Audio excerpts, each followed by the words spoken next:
Hi అండి. ఈరోజు కృష్ణాష్టమి కదా, అందరికీ కృష్ణాష్టమి శుభాకాంక్షలు. నేను అటుకుల పాయసం చేస్తున్నాను. 2 స్పూన్లు నెయ్యి వేసుకున్నాను. చిన్న గ్లాస్ అటుకులు వేసి వేపుతూ ఉన్నాను అనమాట. కొంచెం ఎర్రగా వచ్చే వరకు వేపితే తర్వాత అటుకుల పాయసం చేస్తున్నాను అనమాట. అటుకులు వేసి పక్కన పెట్టుకున్నాను. ఇప్పుడు డ్రై ఫ్రూట్స్ కొంచెం 1 స్పూన్ నెయ్యి వేసుకున్నాను. దాంట్లో డ్రై ఫ్రూట్స్ వేస్తున్నాను.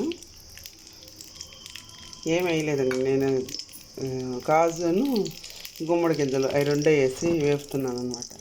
అవి కూడా వేపిన తర్వాత పక్కన పెట్టుకొని ఒక 1/2 లీటర్ పాలు తీసుకొని బాగా కాగిన తర్వాత దాంట్లో అటుకులు వేసుకొని కొంచెం బెల్లము, దానికి టేస్ట్కి సరిపడా బెల్లం వేసుకోవడము. ఉడికిన తర్వాత ఈ డ్రై ఫ్రూట్స్ వేసేసుకొని దేవుడికి నైవేద్యం పెట్టేస్తాను అనమాట.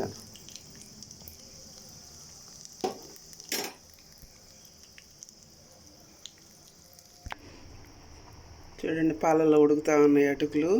బెల్లం కూడా వేసేసాను కరిగిపోతుందనేసి. ఇంకొంచెం ఉడికితే ఆ డ్రై ఫ్రూట్స్ వేసేసి దేవుడికి నైవేద్యం పెట్టేస్తాను.